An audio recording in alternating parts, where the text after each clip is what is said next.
Sergej Sumlenny is director of the European Resilience Initiative Centre. He joins me now via Skype from Berlin. Why does Ukraine need cluster munitions? Well, the whole discussion about the cluster munitions can be correct if it would not have been a war of destruction and genocide led by Russia.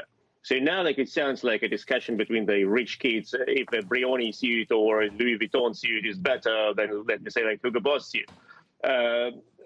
Of course, the cluster munition, they leave unexploded ordnances. But the areas where they will be used, they are already highly contaminated by landmines, by ammunition.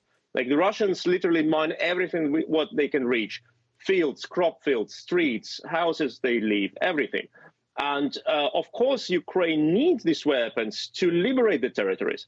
If we look in the text of the Convention on Ban of Cluster Munition, which over 100 countries have signed, Ukraine is not among the signatories. But if we look at the text, we understand that it is because of the long-term suffering for civilians. But civilians are already This decision suffering. is going to cause even more suffering, though, isn't it? You say that it's because of the way in which this war started. That doesn't address the question of how these munitions are going to help them liberate territory and of the impact it's going to have on civilians. They are designed to explode on impact, but, of course, 30% of them don't do that, which, as you say, makes them a risk to civilians, a risk and a danger to civilians for many years to come after they're used. 90% of recorded cluster bomb casualties are civilians, nearly half of which have been children. The US should not be sending these weapons to anyone, surely. Well, it is a bit like twisted perception, if you allow me this word.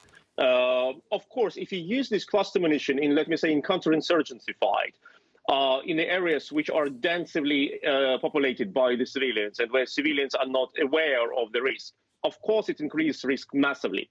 But here we have a fight between two armies, which we didn't have in Europe since World War II. It's quite a different situation. How the Ukrainians will use it? They will use it to destroy the amount of manpower of the Russians. We know that the ammunition which Ukrainians are using now, it's high explosive ammunition. We have a lot of videos, of surveillance videos, which show that when a Ukrainian shell hits, let me say, a field where there are Russian trenches, Russian groups of soldiers, only few soldiers get killed. So if you use a cluster munition, you can clear these trenches easily. You can also, by the way, clear minefields with this ammunition. It is not for what they have been designed, but as additional Don't effect. you think this could end up hurting Ukrainian civilians if it leaves behind unexploded ordnance for years, maybe even decades after they were fired?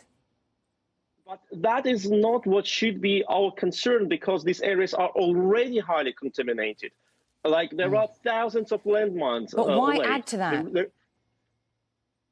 It does not add. Look, these areas will not be used anyway for decades. The territory of Ukraine, which is being mined, is 3 times more than Austria, is as big as the United Kingdom itself. These areas cannot be used. What Ukraine needs now, they need to push through the Russian defensive lines. For that, Ukraine may use jets like F-16s, ATACMS missiles, long-range missiles. Ukraine doesn't get them. What Ukraine needs, they need to push through these defensive lines to liberate civilians, to stop executions, to stop torturing, these weapons hurt civilians. They don't liberate them. I understand. No, Sergej, I understand. I understand. You've made. I get it. You've made a number of points there, and you're saying that it's about attacking Russian troops and causing damage, or at least to cut through the weaponry that they have, but. Cluster munitions are illegal under international law. I know Ukraine isn't a signatory, but 123 countries... They are legal. They are legal. They are illegal under international law. 123 countries have ratified the convention to ban their use in all circumstances. They are legal under international law. They are illegal only for the countries which signed the convention. It is quite different. International law doesn't forbid them. Right, but yes, well, I just said a total of 123 countries signed it and that Ukraine isn't a signatory. But you must have, regardless of that, you must have concerns, given the impact of these weapons, the effect that it can have on civilian populated territory. You must have reservations about this. Are you totally comfortable with something like this taking place? No, I'm not comfortable with this war is going on, but this war must be ended. And for ending of this war, Ukraine needs weapons. You are free to deliver F-16. We are free to deliver like more tanks. We have delivered, as we from Germany, we have delivered only how much, like 40 Leopard 2. If we have delivered 400, no cluster munition would have been needed.